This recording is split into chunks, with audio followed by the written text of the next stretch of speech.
Accessories are one of the most complicated parts of Hypixel Skyblock, and as of recording there are a total of 125 unique accessories, and to most people, trying to collect all of them, or knowing which ones to prioritize, it seems nearly impossible. So today's goal is to cover absolutely everything that you would want to know about accessories. We will start off from the basics, just explaining what accessories even are, all the way to which accessories you should prioritize over others and which power stones that you should choose. And just as an FYI, sometimes accessories are referred to as talismans or talisman. I might be referring to accessories as talisman in this video, but they are the same thing. It's just not named that in the game. Before going into this video, we do quickly want to take a few seconds out of your day to ask you guys to subscribe to our channel. If you're watching this video, there is a very high chance that you will enjoy or find use in a lot of our other videos.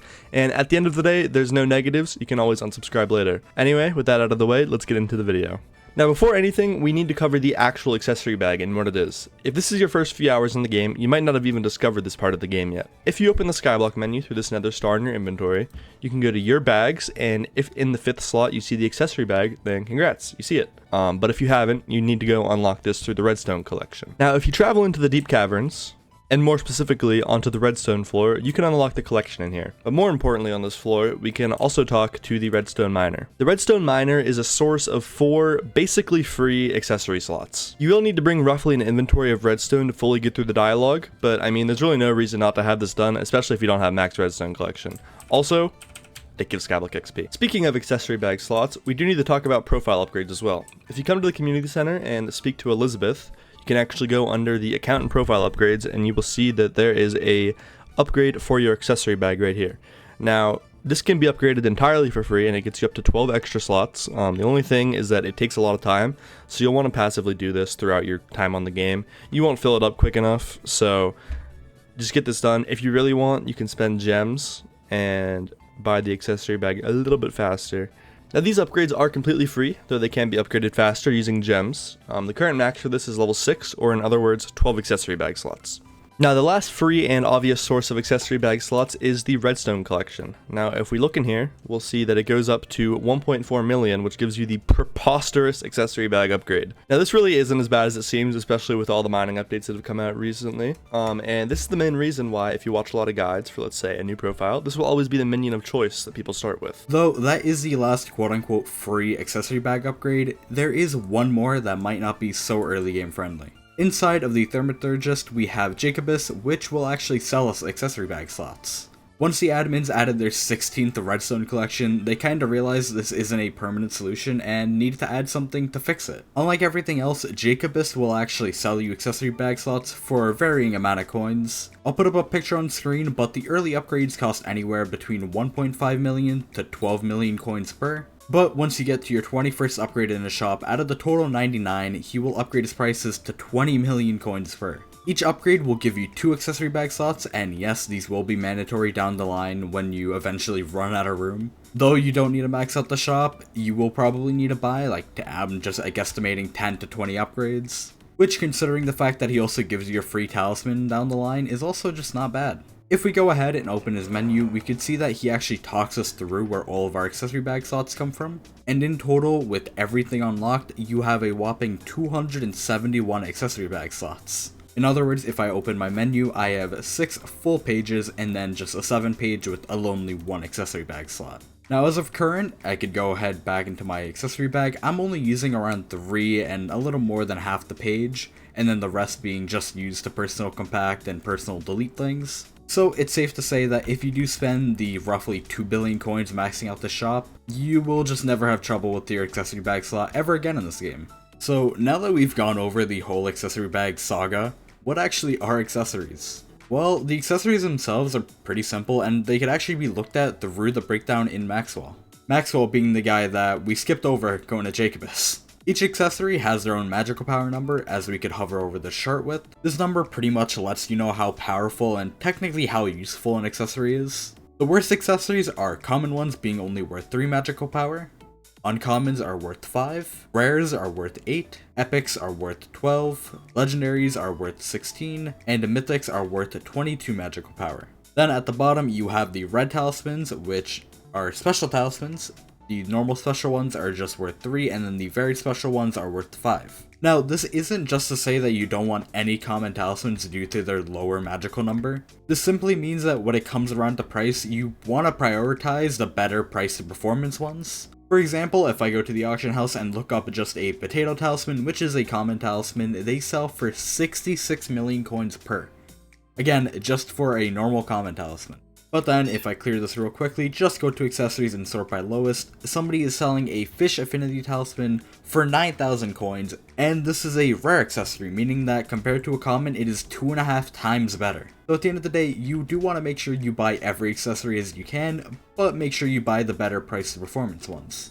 Now, other than magical power, which we will talk a little bit about more later, every single accessory in this game, or at least most of them, do have a different ability. As you can see hovering over the talisman bag, there are a lot of different types of abilities that you could get from these. For example, this titanium relic here gives me 60 mining speed. This talisman down here, the Kudra follower relic, decreases damage taken from Kudra followers. We have a cool talisman like the magic 8 ball, which gives us a random stats based on the Skyblock season. And then we also have silly talismans like the golden Jerry artifact, giving us a -4 intelligence.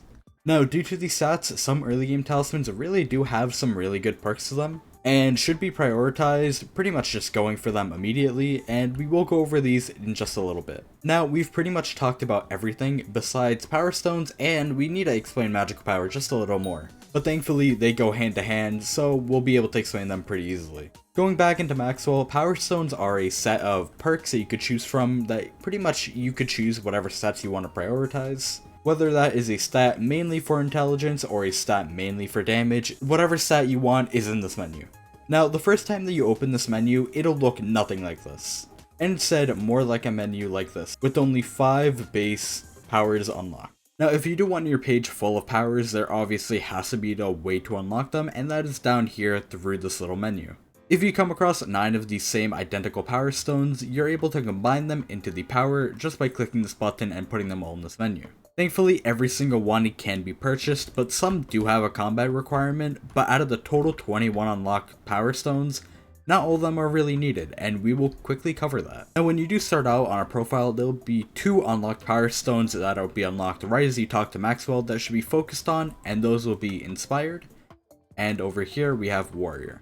Respectfully, they should be used for either a mage or a more focused combat build. The issue is that these power stones focus on a lot more than what you want them to be. For example, in the Inspired section, even though you're probably using this for a mage build, you are still getting things like defense, health, and crit chance, which don't really matter. And same goes over to Warrior, where you're getting the same health to defense, which doesn't really matter, though technically nice. So we're going to look for power stones that focus more on what we want. On the mage side, it is thankfully very simple as there are very few options. The next step after Inspired is going over to Sighted. As you can see what I was talking about, this fully focuses on intelligence while also giving us 3 ability damage just as the power bonus. The power bonus will never change, but the stats will thanks to magical power. Currently I'm getting 1712 intelligence, but let's say I just go ahead and take out 3 of my accessories and I go back in, now I'm only getting 1671. Now when you take into account the 125 accessories in this game, it's pretty easy to see where the amount, it's pretty easy to see how useful these will be down the line for you, and I mean, yeah, there's not much more to say about that. But back to the actual Reforge, Sighted is locked behind Combat 15, but realistically that shouldn't be that much of an issue. To unlock this you will need 9 Ender Monocles, which currently at the time of recording go for only 100k. It's really not that bad, and for how good this is early on, it's really worth it, and this price will just never change. If anything, it'll probably go lower. Now sadly, after Sighted, there isn't anything better other than Bizarre. As you can see, Bizarre gives more intelligence even though it's not by that much when you compare the difference between Inspired and Sighted. But what it does do is it takes away a little bit of your strength and a little bit of your crit damage to boost your intelligence by a lot more. On top of that, giving us an extra 2 ability damage when compared to Sighted. Now the only issue with this is that it is locked behind a big paywall. The item that we're looking for to make the Power Stone is the Eccentric Painting. Now these fluctuate in price a little bit, but normally you will be able to get them through buy order for around 36 to 37 million coins per, which when you multiply that by 9 is 336 mil. Now you could likely stick to Sighted for as long as you'll ever need. The difference from Bizarre and Sighted isn't that much, but of course if you have the extra money you might as well get Bizarre. But there's one more thing we could quickly talk about, and that is Demonic. Now, the bonus about this is that it is better than Inspired. It is a little worse than Sighted, but what it does do is it gives you a little bit of strength, as well as the bonus 50 crit chance. If for some reason you need a hybrid mage and melee combo, this is perfect for you. It costs under 9 million coins, and really just, to be honest, doesn't really have that much of a use, but if for some reason you need it, here you go, man. Now, as I said before, there are very few things that actually focus on a mage build, and that's where melee becomes a lot more complicated. Most of these are melee based, and without this guide, it would probably be pretty confusing if you had all these unlocked as a new player, but thankfully we're here to clear that up. As I mentioned before, Warrior should be what you started with, but we're going to quickly move on to Silky, which is practically free, crafted with 9 luxurious spools. Now, unlike other Powerstones, for example if we go back to Warrior where it's focused on strength and crit damage and also some crit chance, this is fully focused on crit damage. But what it does do better is it gives a lot more than the total amount of strength and crit damage combined from Warrior into the single Powerstone. Again, it does have a combat requirement of 15, but that's not a lot, and this is still used by a lot of endgame players, and the only negative from this is the imbalance in stats. The idea of putting everything into crit damage and nothing into strength isn't really perfect. So that's where Bloody comes in. Crafted with 9 Bloody Hearts and costing around 200k, this evenly balances out your crit damage and your strength, unlike Silky, as well as it gives you a little bit of bonus attack speed. The normal that people go for in Skyblock is to have your strength and crit damage as close together as possible, so if that is something that you need in your build and you aren't able to afford any of the more expensive Power Stones, this might be perfect for you. But also brings me to the Mandra, which is the exact same thing as Bloody, it just doesn't give you the intelligence and the bonus attack speed. But what it does give you is a lot more strength and a lot more crit damage. So if you can afford the roughly 20 mil, this does the exact same thing, but just gives more stats. But obviously, like there should be, there's one crowning champion, and that is Hurtful. Now obviously, because it is the crowning champion, it is the most expensive. At least in the terms of the melee department. As I go into the bazaar, they only sell for roughly 10 million coins per, which is around 90 mil. But the upside compared to everything else, which is pretty cheap, is that this is just the best. Players use this a lot more than things like Strong and Silky, plainly because of the crit damage overload and then the little bit of strength. Melee in this game will always pretty much have you out with a Golden Dragon, which as you can see just by reading the stats and even just the base perk, it gives a ton of strength and no crit damage anywhere. So a Power Stone that focuses mainly on the crit damage, but also not too much to where it's overpowering the strength again and giving a little more strength, is really just perfect. Now, as I said before, out of the 21 total unlocks, we only went over 6? And that is because a lot of these are quite frankly useless, but there are 2 Power Stones that deserve a honorable mention. First of all, we have Bubba up here, which as you can see, quite frankly, the stats here are all over the place. But what isn't all over the place is the unique power bonus of 2 combat wisdom. So if you're doing anything that doesn't require a ton of damage, but you gain combat XP from it, this is what you should have equipped. And the other honorable mention has to go to Fortuitous, as this gives a lot more crit chance than anything else in the menu. For those unaware, if we go ahead and hover over Terminator, this divides your crit chance by 4, meaning that normally you would need 100 crit chance, but now we need 400 to compensate for that. On top of that, there's also the Enchant Overload, which might look just a bit confusing with all the text on screen, but to dumb it down, the more crit chance you have, the more damage you do. So yeah, basically if you're a dungeon player and you're not playing mage and you're using a Terminator, this should be a no-brainer just to put on and go your merry way. And finally, we'll talk to Maxwell one more time to go over tuning points.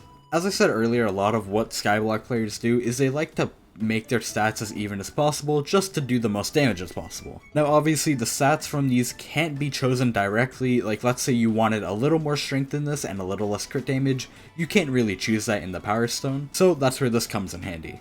For every 10 magical power you have, you get 1 tuning point, which can be tuned into pretty much any stat, at least combat and defense and health related. Currently, the max magical power is 1761, which gives me 176 tuning points. At the end of the day, when you do easily just put in the menu, this can add up to a whopping 176 extra strength. Or if you're a mage guy, this could be put into 352 intelligence.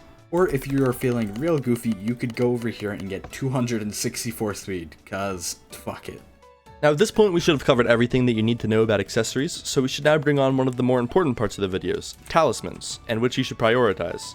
Like I mentioned, there are a total of 125 unique accessories in Hypixel Skyblock, and if you have 0, you might think collecting all of these is borderline impossible. So what we're going to do is talk you through a few essentials and then talk about a few priorities. First, we have the Adventurer over here in the hub. This is an early game player's best friend, selling you 6 total common accessories, which adds up to 18 magical power. And hey, your first tuning point. The easiest talisman to obtain other than buying it is the Farming Talisman. With a bit of wheat and seeds, this is a nearly free common talisman for you to use. That also gets you to your second Speaking of a free talisman, let's talk about the races in the park, the dungeon hub, and the end. These are uncommon, rare, and epic talismans, respectively, and at most require a grapple hook to complete all of them. Or at least the point where you get the accessory. There is one more rare talisman locked behind the GRE Island once you complete the chicken race, and this doesn't require any gear at all. Melody jump scare. Ah! Oh my god, it's Melody. I don't think we have to sit down and talk to you guys like we're trying to make you eat your vegetables, but do the harp. Do it. Do it. I know we mention this pretty much every time we talk about early game stuff. Do your damn harp, man. It's not that hard. Do your harp. It gives you so much Skyblock XP, and it also gives you an epic talisman, which translates to 12 magical power. If I see any of you people watching this video join a dungeon party without a Melody's hair, there's going to be some problems, okay? You hear me? In the park, there are 2 more accessories that you can get for free. First, you have the Romero questline, which is pretty much free, or at least for the first few variants. At the end, this does turn into a legendary talisman, but even if you get it just to an uncommon, that's still better than nothing. We also do have the Campfire. This is nearly free, and it just requires a little bit of wood. Again, like the Romero questline, the first few talismans are nearly free, requiring just a few stacks of normal wood. So if you're new, getting an uncommon talisman will not be that hard. There are a few small talismans that are useful and cheap that we recommend right away. The biggest one is the Magnetic Talisman, just being a few pieces of emerald and redstone. You will be thankful for the existence of this talisman if you ever play vanilla Minecraft again, as it increases your pickup range by 3 times. This is so helpful that you will take it off one day accidentally and you won't even realize what happened and think the game is bugged. Both the Fire and Lava Talismans are really convenient, especially whenever you travel to the Crimson Isle. Why you wouldn't have these by the time you hit the Crimson Isle, who knows, but it's fine, good to mention. The King's Talisman is a talisman that you get just by talking to every unique king. There are 7 kings in the Dwarven Mines that rotate out every 20 IRL minutes, and once you talk to all 7, you get this common talisman. The perk gives 10 Heart of the Mountain XP extra per commission, and though it sounds small, it honestly will add up through your hundreds of commissions that you complete. Now that wraps it up for all the little accessories that are worth nothing but have really useful perks. So let's start talking about the more expensive accessories that we recommend you try to get your hands on. Now the first thing that comes to mind when thinking about this is the Wither Artifact / Relic. The reduced damage from Withers when playing Floor 7 or Master Mode 7 really is just beautiful, and if you were just getting into Floor 7 before you do, and if you have less experience, this might be essential for you. We would recommend you get it even if you have less expensive, better valued talisman available. The same logic applies to the Tier 7 Master Skull or any of the lower variants. Let's say for example that you're deciding between the Infernal Kuja Core or the Tier 7 Skull. But if you are a dungeon main, we recommend that you honestly skip over the core even if it's 100 million coins less, just so that you can use the ability of the talisman, which is incredibly good. The Seal of the Family is a given. There's no set price obviously since it's a soulbound talisman, but if you take advantage of the talisman and go out of your way to buy some NPC flips, there are some that will over time make some pretty good money if you do it a part of your daily routine. Also, make sure you get an Abbey case. The reason we recommend this is as you get more Abbey phone contacts, the more magical power you get. The way that it currently is for every 2 Abbey phone contacts, you get 1 magical power, and the current max of this is 26 magical power, and it will only ever increase over time. The Beastmaster Crest is a super important talisman due to the amount that you can make from the extra pet EXP boost. The mythic version is 66 million coins, and you would want to get your kills on it. This won't be one that you really need to prioritize over another, but this is just a reminder to how useful this could be to you. The Catacombs Expert Ring and the Scarf Squimire are very important accessories, and we recommend you get them before you even start Floor 1. There is 0 reason for you not to have these as soon as possible, and you will thank us later. Now that will wrap us up for this part. Every talisman is useful, and at the end of the day, we recommend you get all of them, but the ones we mentioned here are some of the most important perks that you shouldn't skip out for any reason. One last thing that I would like to mention is that if you join our Discord, which is linked in the description below, you can come to the commands channel and type /missing. You'll also want to add your own username, so for example, my name, as well as the profile that you're playing on, so I mainly play on my Mango profile.